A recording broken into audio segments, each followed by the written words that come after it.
19 families never got answers when their loved ones vanished into the earth in 1988.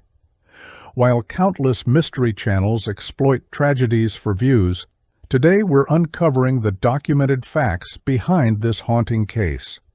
What really happened during that final shift? Why was the elevator sealed for decades? And what did investigators discover when they finally broke it open? The truth buried beneath will challenge everything you think you know about this disappearance. Before we dive into this story, I want to acknowledge you're here seeking the truth about these 19 people. Drop a comment letting me know where you're watching from. It means everything to know we're uncovering this mystery together. Blackrock Mine in Pennsylvania had been operating safely since 1952. This small mining community was the kind of place where everyone knew each other, where families had worked the same tunnels for generations. The mine had maintained a spotless safety record for 36 years, making it one of the most trusted operations in the region. December 15, 1988, started like any other cold winter morning. Workers arrived for their shift at 6 a.m., just as they had done thousands of times before. 19 experienced men descended into the earth that morning, carrying their usual equipment and lunchboxes. But something was different about this particular morning shift. None of these 19 miners would ever return home to their families. The elevator that took them down 800 feet below ground was the same reliable machine that had been used for decades. It had never failed before, never caused any problems. Workers had trusted it with their lives every single day for over 30 years. What made this day so different that 19 experienced miners would simply vanish without a trace? The 19 miners were all seasoned workers, some with over 20 years of underground experience. They knew every tunnel, every safety procedure, every potential danger that could arise. They carried their standard equipment, hard hats with their names clearly marked, oxygen tanks, and well-maintained mining tools. The elevator descended smoothly to the 800-foot level, just as it had done countless times before. Radio contact was established at exactly 6:30 a.m., and everything seemed completely normal. This would be the last confirmed communication from below. Foreman Jack Morrison reported all clear to surface control following standard safety protocols. The men split into 3 separate groups to work different sections of the tunnel system, a routine practice that maximized efficiency and safety. Surface workers expected their regular check-ins every 2 hours, a safety measure that had been in place for years. The first scheduled contact was set for 8:30 a.m. Mining operations continued normally on the other levels of the mine. But when 8:30 a.m. arrived, only silence came from the radio. Surface control tried radio contact repeatedly, using both emergency and standard frequencies. The radio operator called out each miner's name individually, hoping for any response. Other miners working on different levels reported completely normal conditions throughout the mine. There were no sounds of explosions, no signs of cave-ins, no indication of equipment failure anywhere in the facility. The mine's sophisticated emergency detection systems showed no alerts, no warnings, no problems of any kind. It was as if the 19 men had simply disappeared into thin air. Supervisor Mike Chen made the decision to investigate personally. He was a 20-year veteran of mining operations and had never encountered anything like this silence. Chen called the elevator to bring him down to the 800-foot level where the missing crew was supposed to be working. The elevator arrived at the surface in perfect working condition, showing no signs of mechanical problems. Chen descended quickly to the level where the 19 men should have been. What he found down there would haunt him for the rest of his life. Chen arrived at the 800-foot level at exactly 9:15 a.m. The tunnels were completely empty of any human presence. All the mining equipment was still running exactly as the workers had left it. Lunch boxes sat unopened in the spots where the men had carefully placed them before starting work. Hard hats and safety gear were scattered throughout the work area, but there was no sign of the men who had been wearing them. But there was something even more disturbing about the scene. The emergency oxygen tanks were still completely full and showed no signs of use. There were no indications of struggle, panic, or any kind of emergency situation. The tunnel walls showed no damage from explosions, cave-ins, or any other mining accident. All of the men's personal belongings were exactly where they should be, completely undisturbed. Chen searched every tunnel, every corner, every possible hiding spot in the entire level. The 19 miners had vanished as if they had never existed at all. Chen immediately radioed for emergency backup, his voice shaking with confusion and fear. Within 1 hour, 50 professional rescue workers had descended into the mine from 3 different emergency response teams. They conducted the most thorough search in the mine's history, checking every tunnel, every shaft, every possible location where the men might be trapped. Bloodhounds were brought in to track the missing miners' scent, but the specially trained dogs became confused and visibly agitated when they reached the 800-foot level. The animals refused to go further into certain tunnels, behavior that experienced handlers had never seen before.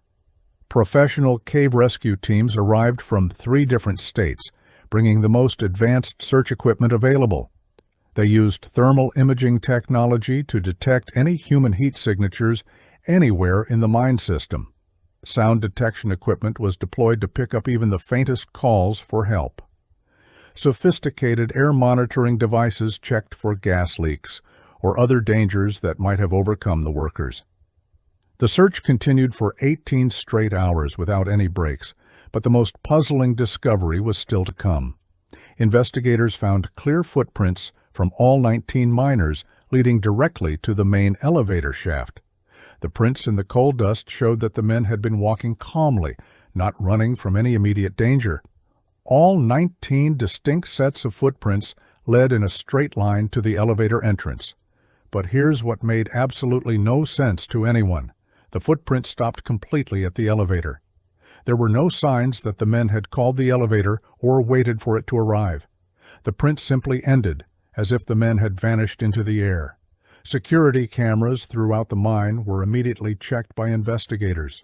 The footage clearly showed the 19 men arriving for work and spreading out to their assigned areas.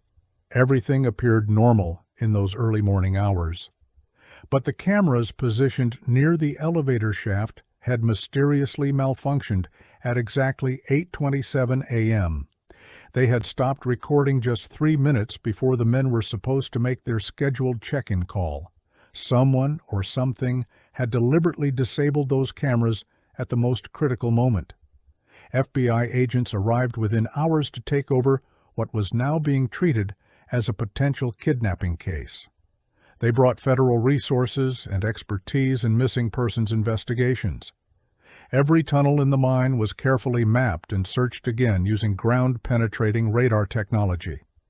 During this intensive search, they discovered new passages and hidden chambers that were not shown on any official mine maps.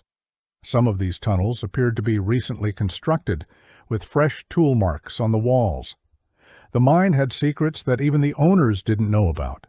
Detailed interviews began with every mine employee who had not been part of the missing shift. Workers slowly began to reveal disturbing incidents that had occurred in the weeks leading up to the disappearance. Several miners reported hearing unusual mechanical sounds coming from the deeper tunnels during their shifts. Some workers mentioned feeling watched while working alone in remote areas of the mine.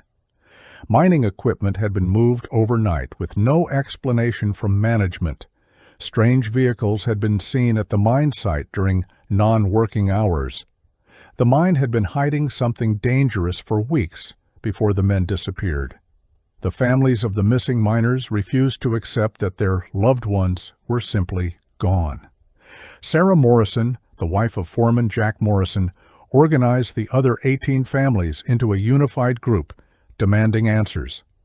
They had no mining experience, but their determination to find their husbands and sons drove them to organize their own search efforts. Local newspapers picked up their story, and soon the case was receiving national media attention. But the media attention also brought some very unwanted visitors to the mine site. Strange people began appearing at the mine, people who clearly didn't belong in a small mining community. These visitors wore expensive suits and carried briefcases instead of mining equipment.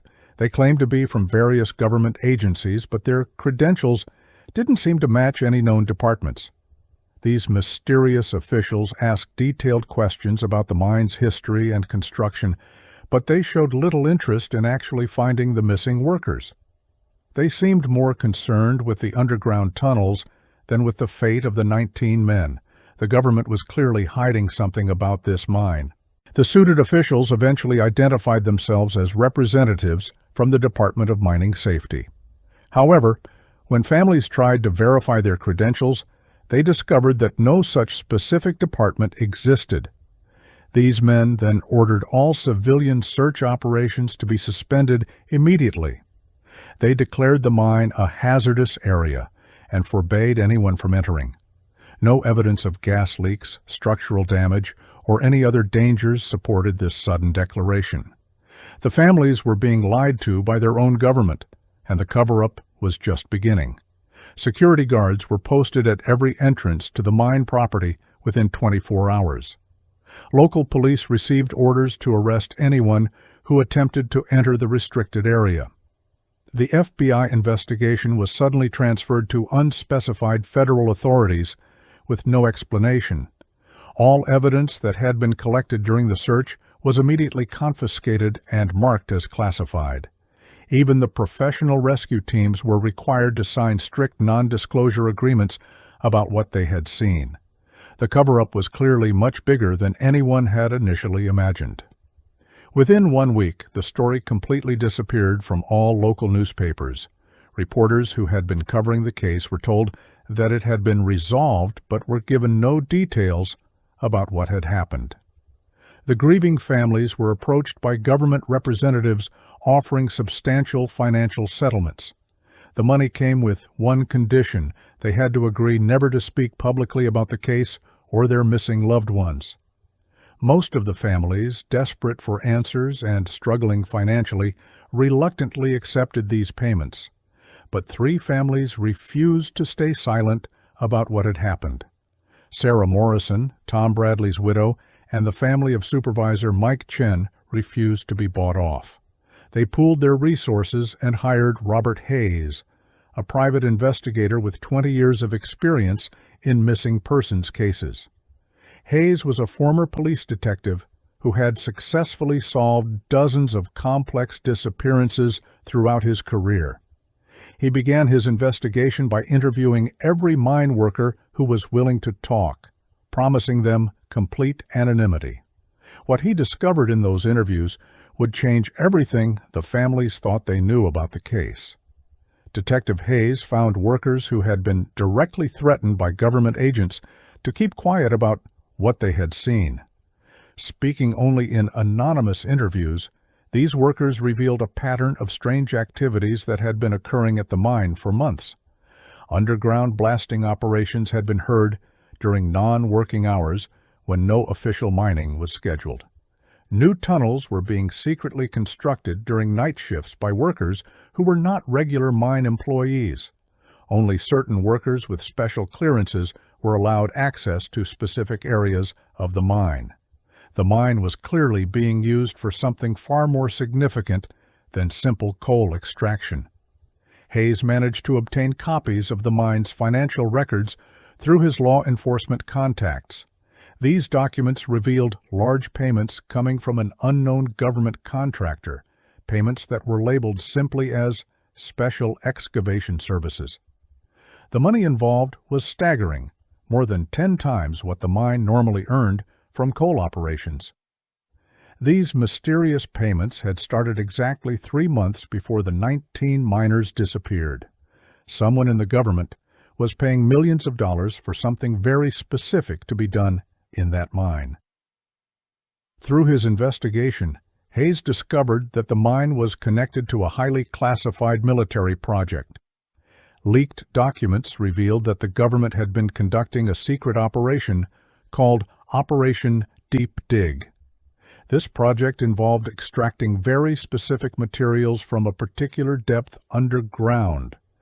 The 800-foot level where the miners had vanished was the exact target depth mentioned in the classified documents. The 19 miners had accidentally stumbled upon a government secret that was worth killing to protect. Hayes found evidence that military-grade equipment worth millions of dollars had been moved into the mine during night operations. This included specialized drilling tools designed for precision excavation, radiation detection equipment typically used only in nuclear facilities, and sophisticated chemical analysis gear for identifying unknown substances. All of this expensive, specialized equipment had been secretly transported into the mine during the months before the disappearance. The government was clearly searching for something radioactive or chemically dangerous. Based on his investigation, Hayes was able to piece together exactly what had happened on that fateful morning of December 15, 1988. The 19 miners had arrived for their normal shift at 6 a.m., completely unaware of the secret government operation taking place in their workplace. They had begun working in the same area where the classified excavation was actively occurring. Around 8:27 a.m., they had discovered something they were never supposed to see. The security cameras had been deliberately disabled to hide the government operation from any official record. The miners had found the classified excavation site and confronted the government operatives working there. According to Hayes's sources, the miners had demanded to know what was being done in their mine without their knowledge.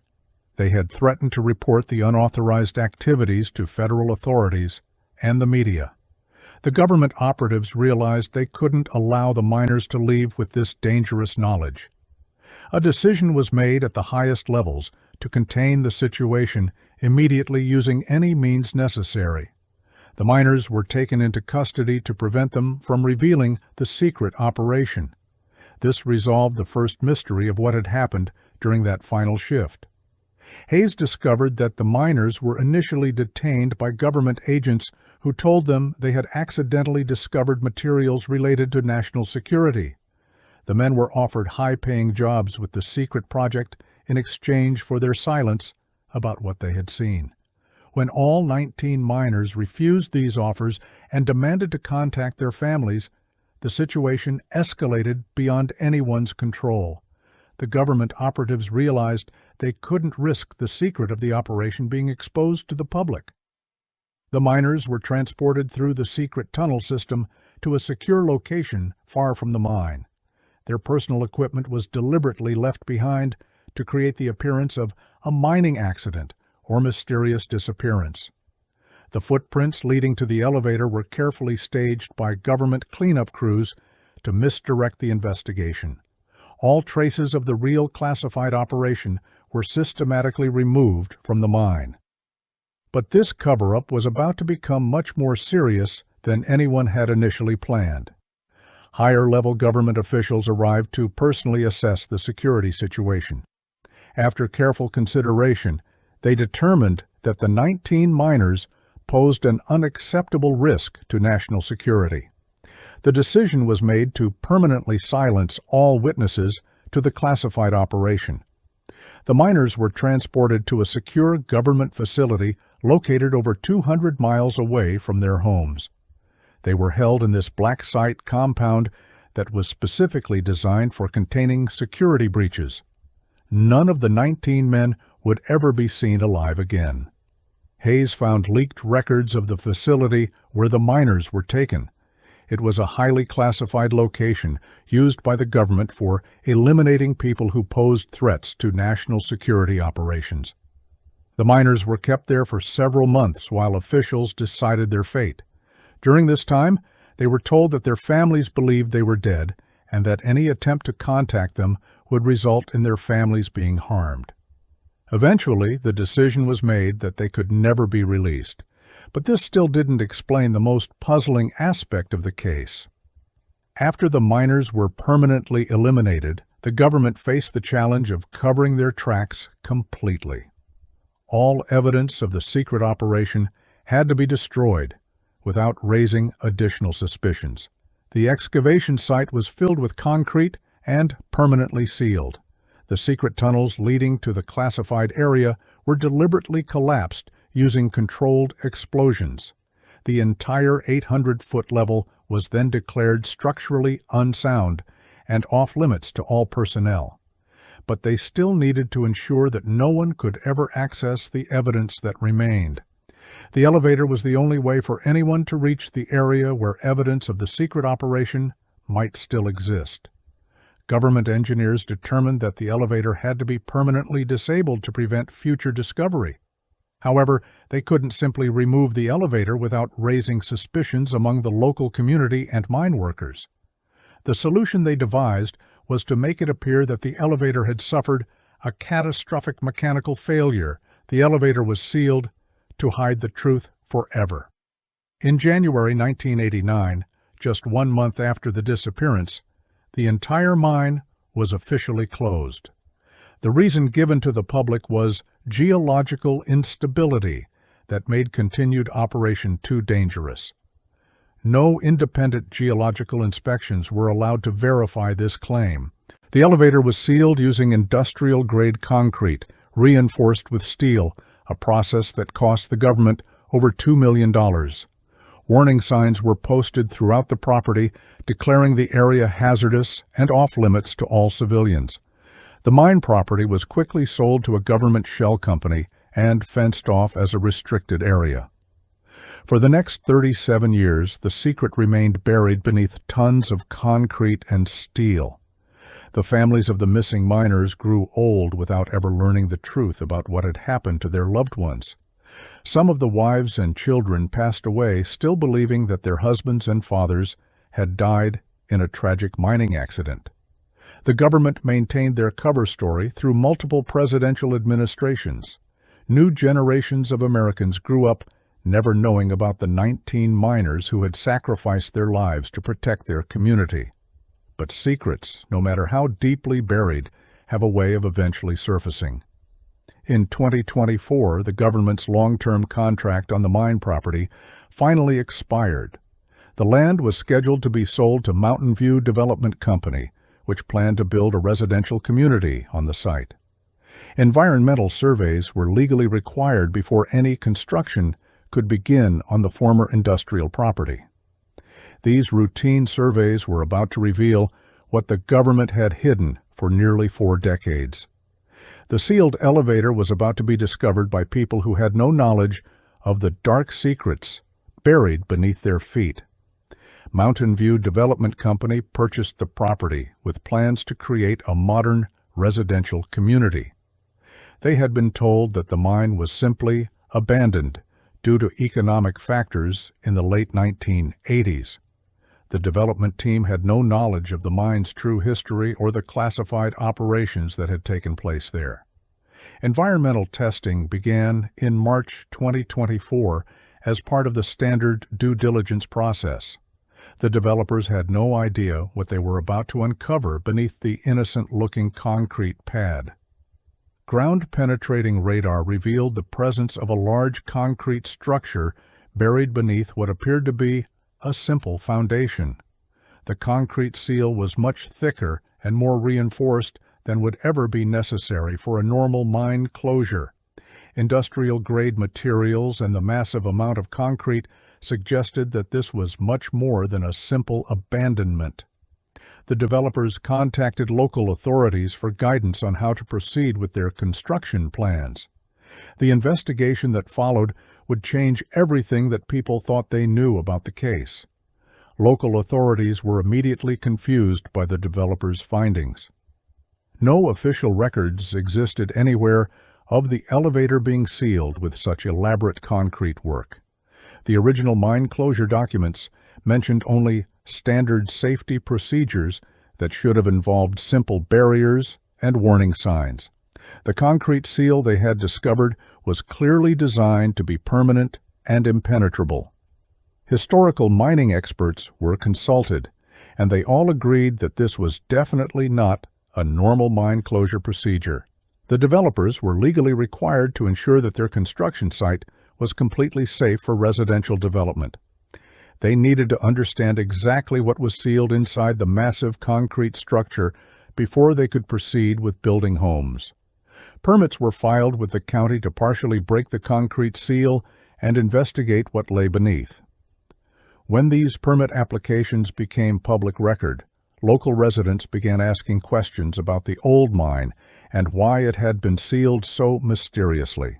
The community was about to learn the truth their government had hidden for 37 years. The permit application automatically triggered a federal review process that brought immediate government attention to the site. Multiple agencies suddenly claimed jurisdiction over the abandoned mine property. The Environmental Protection Agency filed papers claiming potential contamination from historical mining operations. The Department of Energy expressed concerns about unknown materials that might be buried on the site. But their real concern was preventing the elevator from being opened and their crimes from being exposed. The development company's lawyers fought the federal intervention in court, arguing that the government had no legal right to interfere with private property development. They pointed out that the property had been sold without any environmental restrictions or warnings. The case went to federal court, where it attracted significant media attention. News reporters began investigating why the government was so desperate to prevent a simple residential development project. The government's frantic attempts to stop the opening only made the public more suspicious about what they were trying to hide. News reports about the mysterious sealed elevator attracted national attention from true crime enthusiasts. Popular podcasts began investigating the 1988 disappearance of the 19 miners. Social media users started sharing theories about government cover-ups and conspiracy theories. The families of the missing miners, now elderly, decided to speak publicly for the first time in decades. Sarah Morrison, now 82 years old, broke her silence about the government settlement and the non-disclosure agreement she had signed. The story the government had successfully buried for 37 years was coming back to life. Documentary filmmakers requested access to the site to create films about the case. Investigative journalists began filing Freedom of Information Act requests for any government documents related to the mine or the missing miners. Former mine workers, many now retired, came forward to share their stories about the strange activities they had witnessed. The public pressure on government agencies to explain their behavior intensified with each passing day. The demand for answers was becoming impossible for the government to ignore. Federal agencies filed multiple legal challenges to prevent the excavation from proceeding. They claimed vague national security concerns, but couldn't provide any specific details about what those concerns might be. The Department of Energy suddenly declared the site a potential radiation hazard, despite having no scientific evidence to support this claim. Homeland Security issued warnings about the dangers of disturbing the sealed area. None of these agencies could provide any logical explanation for their specific concerns about opening the elevator. The more desperately they tried to stop the excavation, the more suspicious their behavior appeared to the public. Legal experts began questioning the government's constitutional authority to block private property development without providing valid scientific reasons. Environmental groups joined the legal fight, demanding complete transparency about any potential contamination. The case attracted pro bono lawyers who specialized in government accountability and transparency issues. Several members of Congress began asking pointed questions about the classified operations and why so many agencies were involved in blocking the excavation. The government's 37-year cover-up was finally falling apart under public scrutiny. In November 2024, a federal judge ruled decisively in favor of the development company. The court found no valid legal basis for preventing the excavation of the sealed elevator. Government agencies were ordered to provide specific scientific evidence for their claims about potential hazards. When they completely failed to produce any credible evidence, all of their legal injunctions were dismissed. The developers were granted full permission to proceed with opening the elevator under proper safety protocols. After 37 years of government secrecy, the concrete seal was finally going to be broken. The federal judge ordered that the entire process be fully documented and completely transparent to the public. Independent safety inspectors were assigned to monitor every aspect of the operation. Representatives from major news organizations were given access to witness and record the historic opening. The families of the missing miners were personally invited to be present when the elevator was finally opened. The date was officially set for December 15, 2024, exactly 36 years after the mysterious disappearance of the 19 miners. Professional concrete cutting equipment was transported to the site along with specialized safety gear. Detailed safety protocols were established for the excavation process. Environmental monitoring equipment was installed around the entire area to detect any dangerous gases or radiation. The families of the missing miners traveled from across the country to gather at the site where their loved ones had last been seen alive. Media crews from around the world arrived to document this historic moment. Everyone present was about to learn what the government had been hiding for 37 years. The concrete seal was discovered to be 3 feet thick and heavily reinforced with steel rebar. Industrial diamond blade cutting tools were required to break through the incredibly strong barrier. The cutting process was estimated to take several hours to complete safely. Emergency response teams were standing by in case any dangerous materials were discovered inside. As the cutting operation began, nobody had any idea what shocking discoveries awaited them inside the sealed elevator shaft. The cutting process began at exactly 9 a.m. on December 15, 2024. Bright sparks flew as the industrial diamond saws slowly cut through the concrete and steel reinforcement. The families of the missing miners watched in tense silence as each layer of the barrier was carefully removed.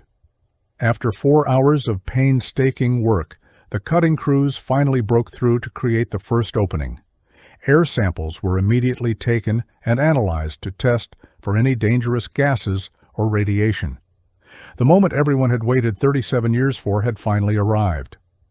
Powerful lights were lowered into the elevator shaft to illuminate the interior space. The original elevator car was clearly visible approximately 20 feet below the surface level. It appeared to be completely intact and undamaged by the decades of being sealed. High-definition video cameras were carefully lowered into the shaft to record everything that was inside. When the images appeared on the monitoring screens, they shocked everyone who was watching. What they saw on those monitors would change everything people thought they knew about the case.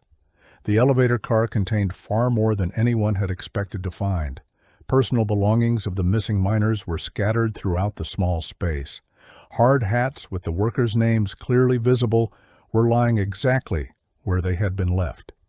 Lunch boxes and mining tools were positioned exactly as they would have been during a normal workday. But there was something else inside the elevator that made absolutely no sense to anyone present.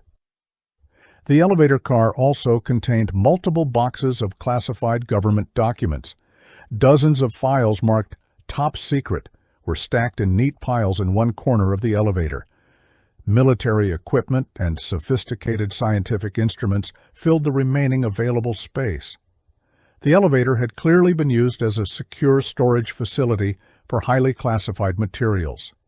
This discovery proved that the case was about much more than just hiding the miners' disappearance. The government had been using the sealed elevator as a secret vault to hide evidence of their illegal operations for 37 years. Recovery teams wearing protective gear carefully removed the classified documents from the elevator car. Despite their age and the humid conditions, many of the files were still completely readable. The documents contained detailed information about the secret Operation Deep Dig that had been conducted at the mine. The classified papers revealed that the government had been searching for specific radioactive materials buried deep underground. Cold War-era documents showed that the mine had been deliberately built over a site where nuclear waste had been secretly buried decades earlier. The documents revealed that during the 1950s, nuclear weapons testing had severely contaminated the area around the mine. The government had been fully aware of this contamination, but had never informed the local community. The mine operation had been deliberately established to excavate and secretly remove the radioactive materials without public knowledge. Workers had been unknowingly exposed to dangerous levels of radiation for over 30 years. The 19 missing miners had discovered this contamination and had threatened to expose the truth to the public. Their disappearance was just the beginning of a massive scandal that would rock the government to its foundation. The recovered documents revealed decades of deliberate environmental crimes committed against innocent American citizens. Radioactive waste had been secretly buried throughout the entire region during the Cold War era. Government contractors had been paid millions of dollars to hide the extent of the contamination from the public. Local cancer rates had been suspiciously high for decades, but government health officials had been covering up the connection to radiation exposure. The government had been secretly monitoring and documenting the health effects on the local population while deliberately hiding the cause of their suffering.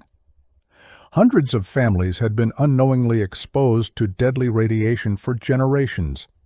Medical analysis of the documents showed unusual patterns of illness throughout the community that were directly linked to radiation exposure. Cancer rates, birth defects, and other radiation-related diseases were epidemic in the region. The government's own secret studies had carefully documented these health effects for decades. Government researchers had been studying the long-term effects of radiation exposure on the unwilling local population. They had been watching innocent people suffer and die while hiding the true cause of their illness. The sealed elevator contained undeniable evidence of crimes against humanity. The most disturbing files revealed that the entire community had been part of a secret government experiment. Officials had been monitoring the long-term health effects of radiation exposure on multiple generations of families. Local doctors had been reporting detailed health data to federal agencies without the knowledge or consent of their patients. Families were never told about the radiation exposure or the serious health risks they faced every day. The mining operation had been used as cover for one of the most unethical human experimentation programs in American history. The entire town had been treated like laboratory animals in a government research project. Children's medical records were included in the classified files, showing that genetic studies had been conducted on multiple generations without parental consent. The government had been tracking birth defects, developmental problems, and genetic mutations in the local population. This data was being used to better understand the effects of radiation exposure for military and weapons development purposes. The information gathered from this illegal human experimentation was considered valuable for national defense planning. The 19 miners had been killed to protect one of the most evil government programs in the nation's history. The documents revealed that the conspiracy involved multiple government agencies working together over several decades. The Department of Defense, Department of Energy, and Department of Health were all actively participating in the cover-up. Local officials, including mayors, sheriffs, and school board members, had been receiving regular payments to maintain their silence. Doctors, teachers, and even religious leaders were being compensated for their participation in the conspiracy. The betrayal of the community was systematic and complete, involving hundreds of people over several decades. Bank records included in the files showed regular payments to local officials for their cooperation in the cover-up. Medical professionals had received substantial research grants in exchange for providing health data about their patients. School officials were paid to share student health information with federal researchers. Even religious leaders received compensation for keeping quiet about the unusual number of deaths and illnesses in their congregations. The entire community had been systematically betrayed by the very people they trusted most to protect them. Evidence in the files showed that the illegal experimentation program had affected over 10,000 people across 3 generations of families. The health effects had been deliberately hidden from the public for over 70 years. Government documents proved that similar secret programs had been conducted in other mining communities across the United States. This particular site was just one location in a nationwide network of human experimentation programs. The government had been conducting illegal medical experiments on American citizens for decades without their knowledge or consent. Maps found in the classified files showed 23 other communities that were part of the same research program. Each location had a different type of contamination or radiation exposure that was being secretly studied. The data collected from all of these sites was being combined to create comprehensive research about the effects of various types of radiation on human populations. Thousands of innocent Americans had unknowingly participated in these illegal experiments over the course of several decades. The 19 miners had accidentally discovered the largest violation of human rights in American history. Among the most damning documents was an official elimination order for the 19 miners. The order was signed by a high-ranking government official whose name was clearly visible on the document. It specifically stated that the miners posed an unacceptable security risk to the classified operation. Their elimination was deemed necessary for national security and authorized at the highest levels. The document was dated December 15, 1988, the exact same day the miners had disappeared from the mine. The government had officially ordered the murder of 19 innocent American citizens. The elimination order included detailed plans for disposing of the miners' bodies at a remote location over 300 miles away from the mine. A specific burial site in the Nevada desert was designated for their remains. The entire cover-up operation had been planned and coordinated months in advance of the actual elimination. Multiple government agencies had worked together to execute the murders and hide the evidence. The sealed elevator contained the actual death warrants of the missing miners, signed by high-ranking government officials. The final document found in the elevator was an official completion report confirming that all 19 miners had been successfully eliminated. The report specified that their bodies had been buried in an unmarked grave in Nevada at exact GPS coordinates.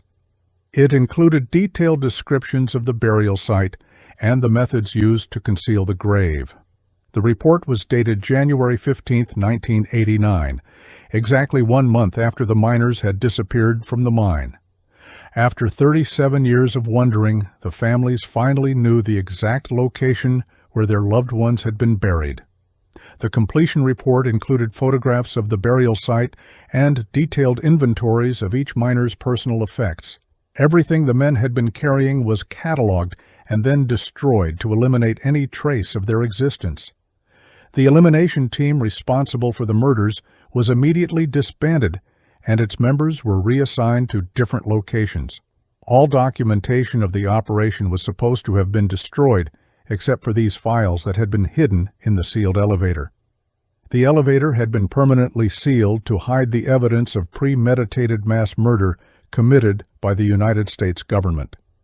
The final document in the collection explained exactly why the elevator had been sealed so elaborately.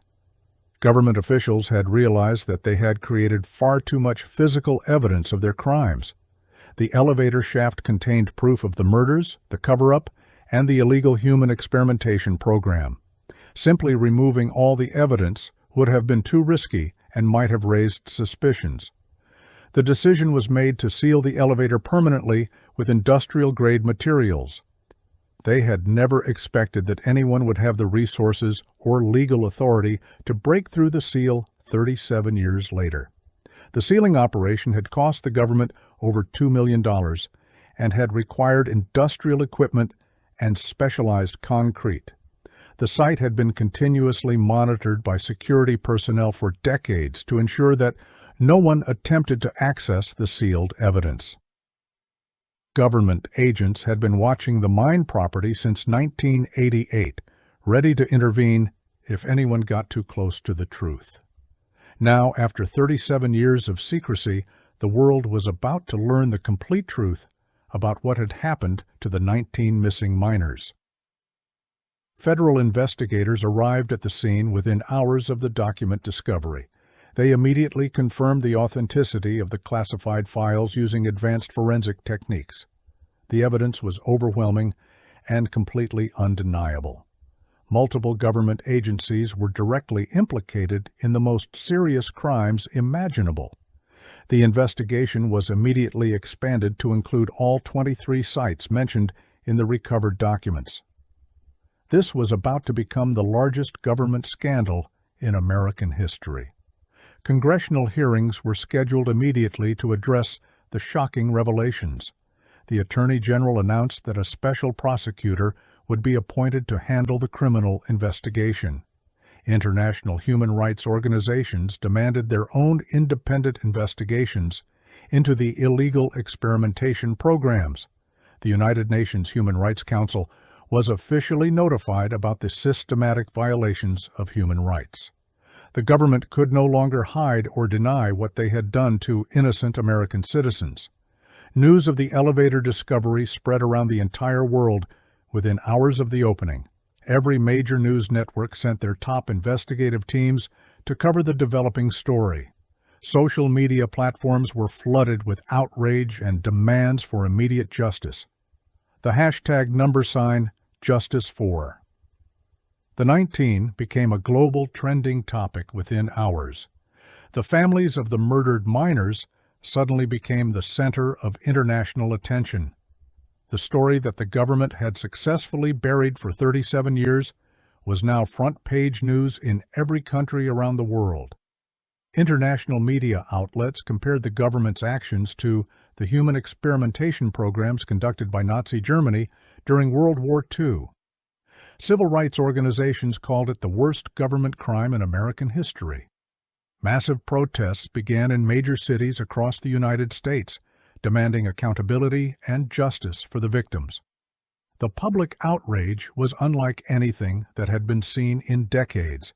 Citizens who had trusted their government felt completely betrayed by the scope of the crimes that had been committed. The initial government response was complete denial of all the evidence. High-ranking officials claimed that the documents were elaborate forgeries created by foreign enemies. Press secretaries refused to answer any questions about the classified files or the missing miners. They suggested that the evidence had been planted by hostile foreign governments to damage America's reputation.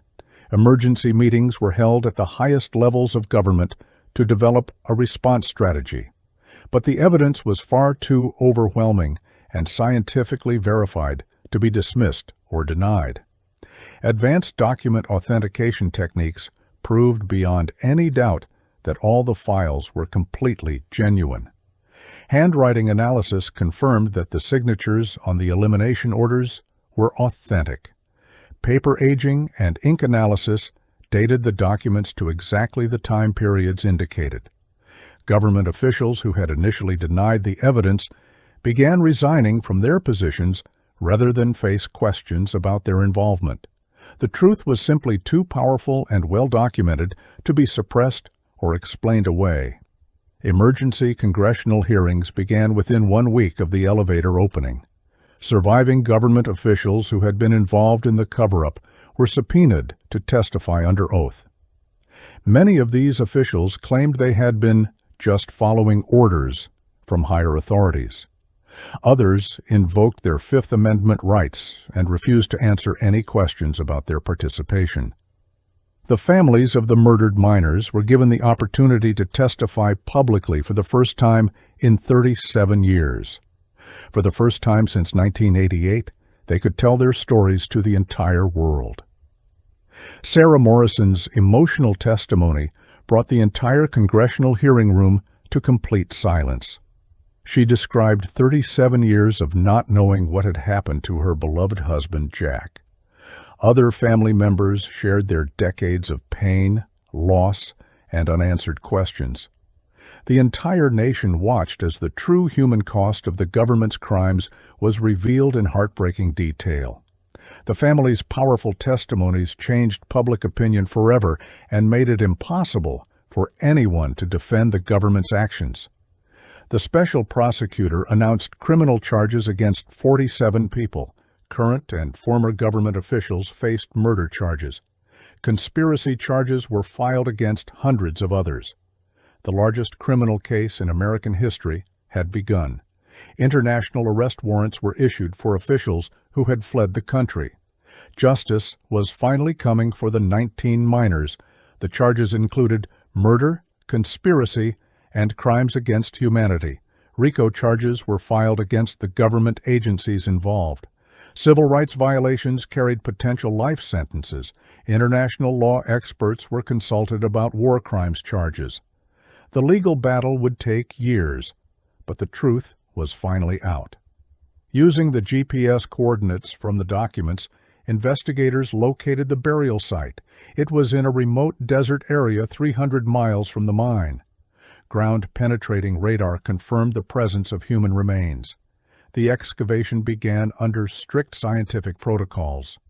Forensic anthropologists supervised the recovery operation. After 37 years, the miners were finally coming home. The remains of all 19 miners were found exactly where the documents indicated. Personal effects confirmed their identities. Forensic evidence showed they had been executed, not killed in accidents. The cause of death was consistent with the documents' descriptions. The physical evidence matched the documentary evidence perfectly. Forensic examination revealed the exact cause of death for each miner. They had been executed by government agents. The method was quick and efficient, designed to leave minimal evidence. Ballistics evidence was preserved despite 37 years of burial. The bullets were traced to government-issued weapons. The forensic evidence proved premeditated murder by government agents. DNA testing confirmed the identity of each victim. Age progression analysis matched the men's appearance at the time of death. Personal effects found with the bodies matched family descriptions. Wedding rings, watches, and other jewelry were returned to families. The families finally had proof of what happened to their loved ones. The families finally had the closure they had waited 37 years to receive. Funeral services were held for each of the 19 miners. The entire community came together to honor their memory. Sarah Morrison spoke at each service about her husband's bravery. The miners were buried as heroes who died trying to expose the truth. But the discovery in the elevator had revealed even more shocking secrets. Additional documents found in the elevator mentioned other victims. Workers from the 1950s and 1960s had also disappeared mysteriously. Their disappearances had been covered up using similar methods. The 19 miners were not the first victims of this conspiracy. The government's crimes went back much further than anyone had imagined. Investigators expanded their search to include decades of missing persons. Over 200 workers had disappeared from contaminated sites since 1950. Each disappearance followed the same pattern as the 19 miners. Government documents revealed a systematic elimination program. Anyone who discovered the truth about the contamination was silenced. The human experimentation program had been killing witnesses for 70 years. Family members of earlier victims came forward with their stories. They described similar government settlements and non-disclosure agreements. The same pattern of intimidation and cover-up had been used repeatedly. Hundreds of families had been living with lies for decades.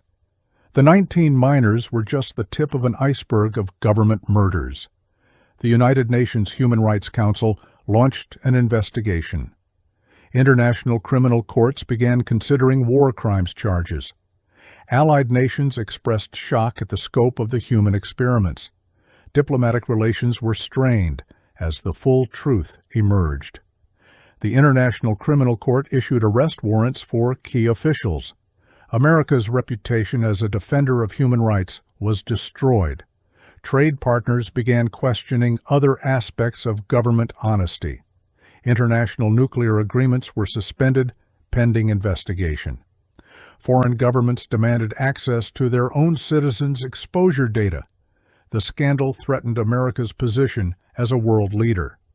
The discovery in the elevator had changed America's standing in the world forever.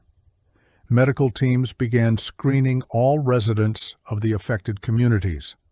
Cancer rates were found to be 300% higher than national averages.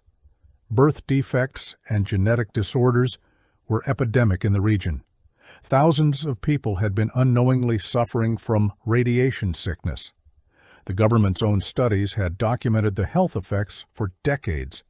They had been watching people die while hiding the cause. Emergency medical treatment was provided to all affected residents. Specialized cancer centers were established in each contaminated community. The government was ordered to pay for all medical treatment.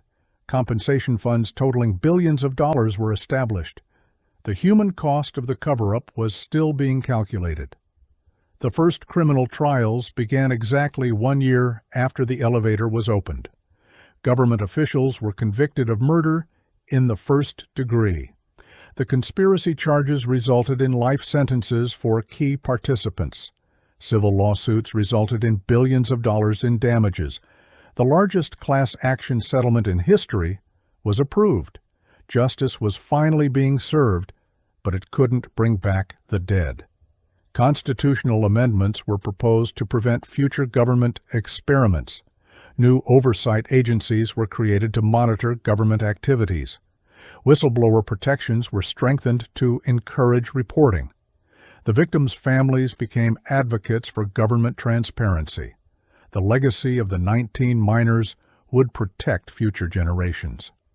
A memorial was built at the site of the sealed elevator. It honored not just the 19 miners, but all victims of government experiments. The names of over 200 confirmed victims were engraved in stone. The memorial became a symbol of the fight against government secrecy. Visitors from around the world came to pay their respects.